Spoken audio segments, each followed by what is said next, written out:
Hola a todos y todas. Bueno, yo soy Sergio Arelovich, profesor adjunto de Economía Política.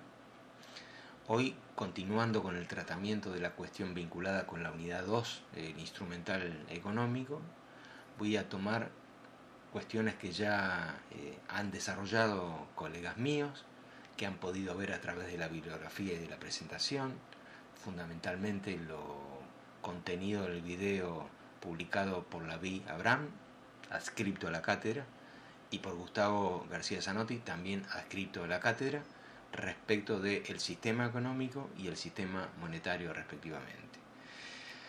¿Por qué esta unidad 2? Bueno, porque retoma de algún modo algunas discusiones que nosotros hemos visto en la unidad 1, en todo caso preocupaciones, que uno encuentra en las obras de Smith, 1776, Ricardo 1817, Marx 1867, cuyas respuestas contenidas en las obras están asociadas con preguntas que ya hemos desarrollado, ya hemos elaborado, ya hemos trabajado, vinculadas con dos problemas: el cómo se genera la riqueza y por lo tanto cómo se la mide, y cuáles son las razones que tal riqueza distribuida en el modo en que se distribuye en la sociedad, que dieron lugar a teorías sobre el valor y a teorías sobre los precios respectivamente, asociado también a una cuestión de medición. Bueno, lo cierto es que todo el proceso de expansión del comercio a nivel planetario, que previo a la consolidación del capitalismo como sistema, y por supuesto y en consecuencia la creación de los estados nacionales, hizo lugar o abrió la posibilidad y la necesidad de crear instrumentos para medir el tamaño de la economía. Por eso estos instrumentos inicialmente estuvieron fundamentalmente dedicados al comercio exterior, que era lo emergente antes de la consolidación del capitalismo como sistema, o en todo caso en su etapa madura, y la necesidad de medir el tamaño de la riqueza social generada en un periodo de tiempo podría decirse que comenzó a ser abordada en forma sistemática, en forma un poco más de mayor calidad hace relativamente poco tiempo. Al menos en Occidente podríamos identificar esto con la llegada del siglo XX, y uno lo podría plantear en estos términos: hay la necesidad de medir para saber, hay la necesidad de medir para comparar, hay la necesidad de medir para programar, hay la necesidad de medir para plantearse programas de desarrollo. Es la historia de la creación de lo que se conoce como el sistema de cuentas nacionales. Y para esto hay un conjunto de antecedentes interesantes, que son, por ejemplo, los siguientes. El nacionalizado estadounidense Simon Kuznets, europeo de origen, dirigió la primera medición de lo que nosotros podríamos considerar algo así como el punto de arranque vinculado con la construcción de lo que hoy conocemos en términos modernos o contemporáneos como el Producto Bruto Interno. Esta medición se hizo en los Estados Unidos. Luego podríamos mencionar esta otra, la Liga de las Naciones, que es la entidad que precedió a la creación de la actual Organización de Naciones Unidas.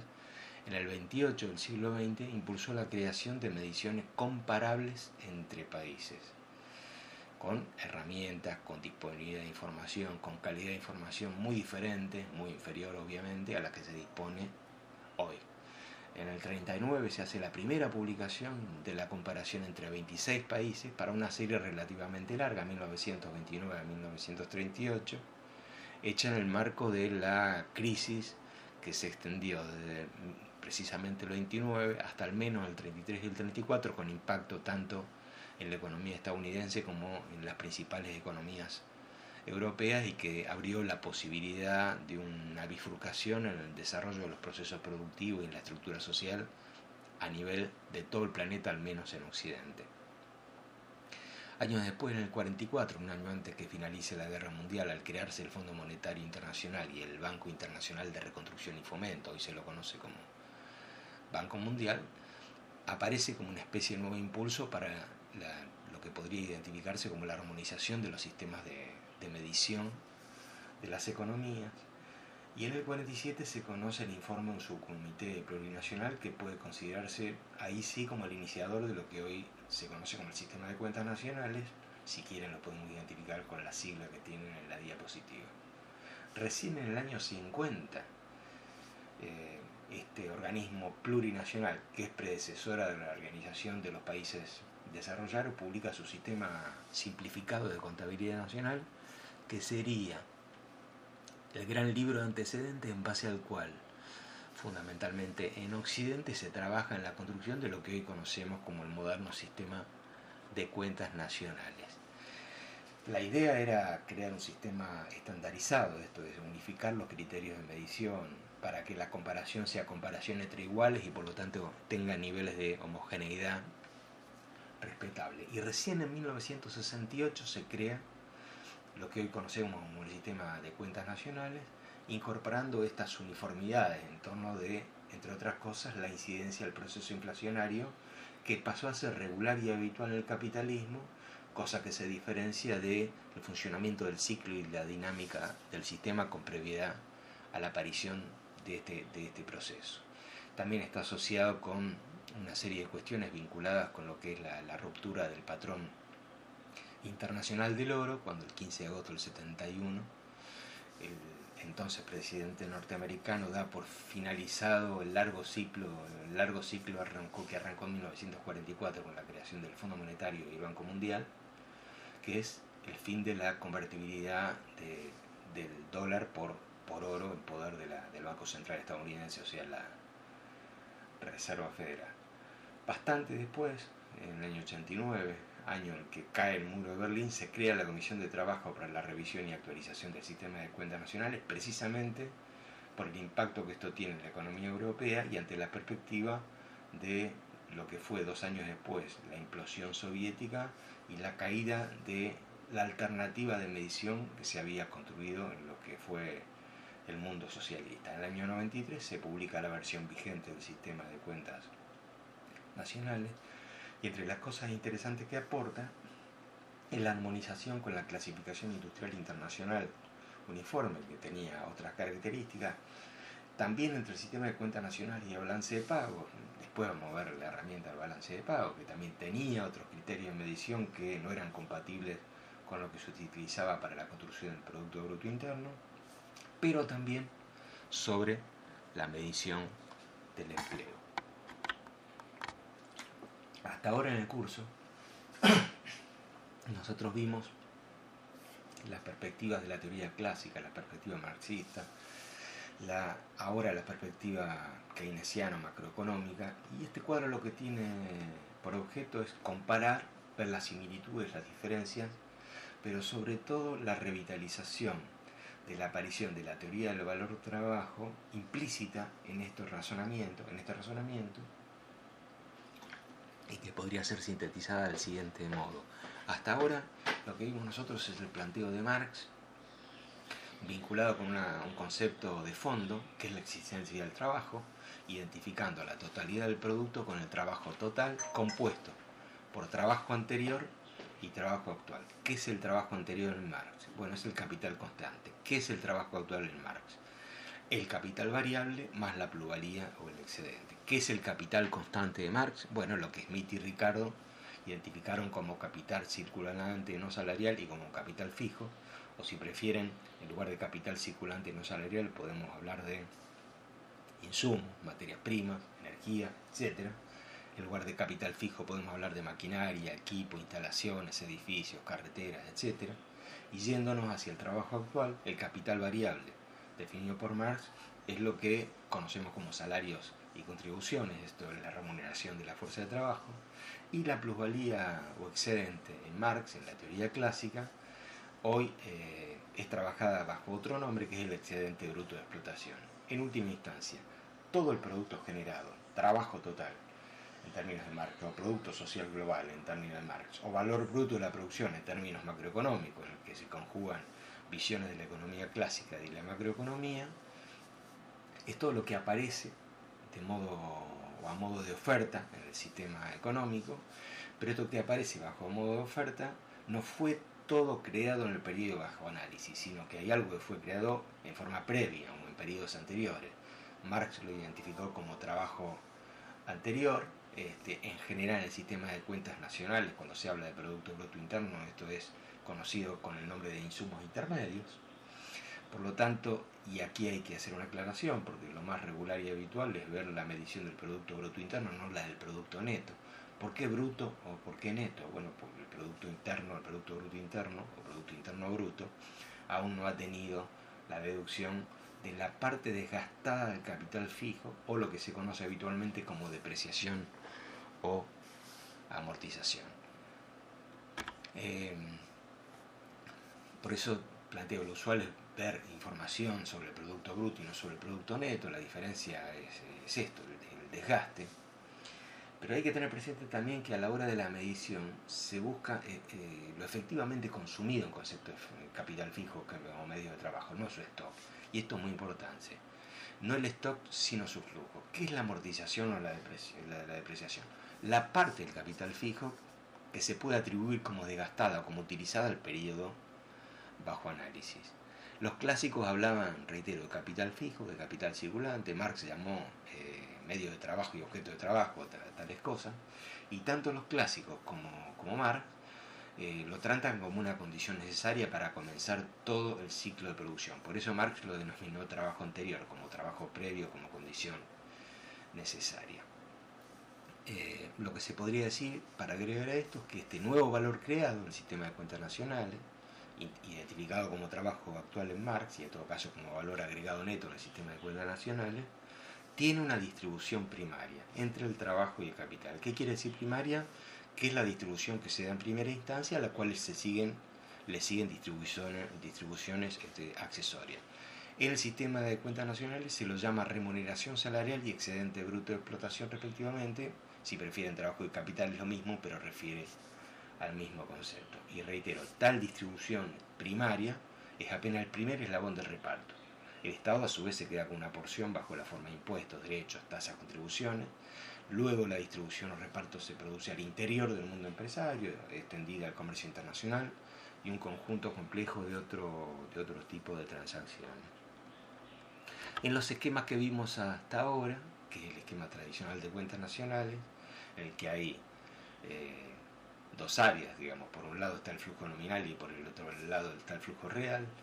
Este flujo nominal es considerado como tal, como consecuencia del ingreso que a su vez se expresa en demanda, que es lo que tenemos ahí a la izquierda del esquema, y a la derecha lo que tenemos es el flujo real, la de los bienes y servicios que aparecen como producción de tales y que constituyen la oferta.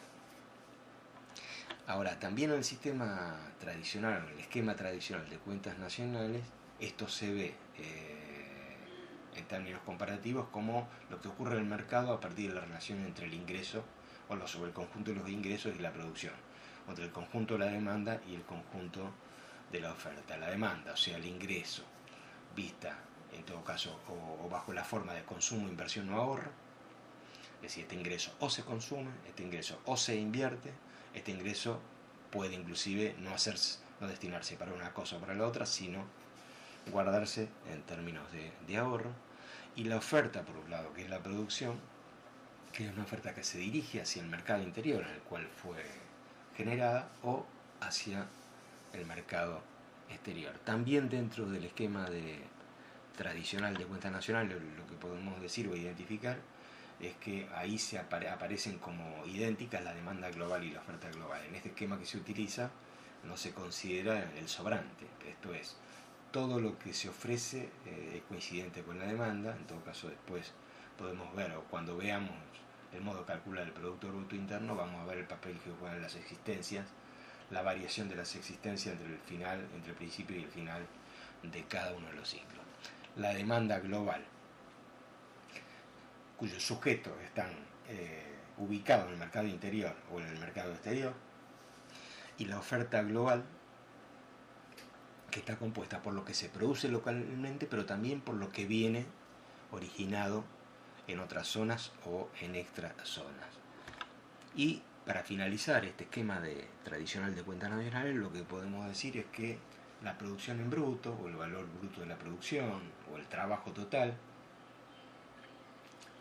tiene tanto un origen nacional como un origen importado. Y se compone ni más ni menos que de insumos o trabajo anterior, que esto es lo mismo que decir capital fijo y capital circulante en términos de los clásicos, y del valor agregado, que en términos de Marx es igual a capital variable o salario, más excedente o plusvalía, o en lugar de excedente, excedente bruto de explotación, si así prefiriesen. Bueno, ahora lo que vamos a ver es este modelo agregado repetido por distintos autores, que ustedes lo tienen tanto en Castro y Leza como en Rosenberg, que presenta el modo en el cual se distribuye desde la perspectiva macroeconómica el Producto Bruto Interno. Aquí no vamos a meter otras categorías. Entonces lo primero que aparece es que el Producto Bruto Interno es bruto precisamente porque no ha tenido la deducción de la depreciación o amortización del capital fijo, que si se lo hace nos encontramos con el valor agregado o el valor agregado neto o Producto Neto Interno, si así se prefiere. Desde la perspectiva macroeconómica, este producto o este valor neto, este valor agregado neto, tiene dos componentes. Por un lado, lo que se considera ingreso nacional, y por el otro lado, aquello que se considera impuestos indirectos, como en el caso de impuestos internos, el impuesto al valor agregado, etc. Este ingreso nacional tiene un primer destino, que es el ingreso personal, la ganancia empresarial y los impuestos sobre las ganancias empresarias de los cuales se apropia el Estado. No es todo lo que se apropia del Estado porque ya se quedó con los impuestos indirectos en el esquema anterior.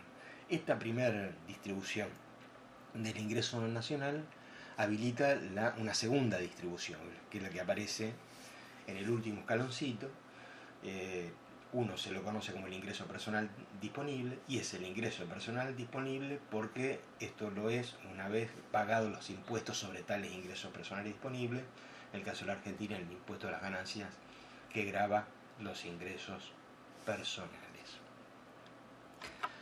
Desde el conjunto de las perspectivas que se puede ver este proceso, se podría decir, por un lado, que este esquema tradicional de cuentas nacionales permite ser visto desde el quién,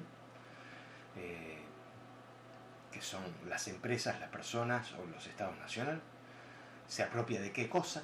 Las empresas se apropian de la ganancia, las personas en hogares se apropian del ingreso personal disponible, una vez pagados los impuestos sobre tales ingresos, y los estados, nacional, provincial, municipal, se apropian de impuestos indirectos, impuestos sobre las ganancias empresarias e impuestos sobre las ganancias o ingresos personales.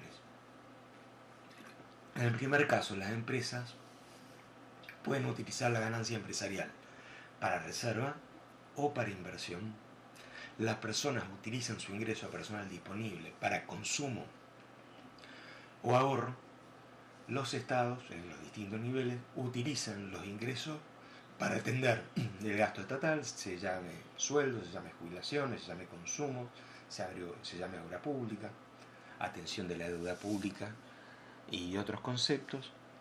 Y para terminar, la sugerencia es repasar esto para ver estos esquemas comparados como resaltan o vuelven a resaltar en forma implícita la importancia que el aporte clásico marxista ha tenido sobre la construcción de la teoría del valor, donde lo que se analiza es el lugar central del trabajo y la producción, que son las fuentes que permiten la distribución sobre la cual se discute el sistema macroeconómico.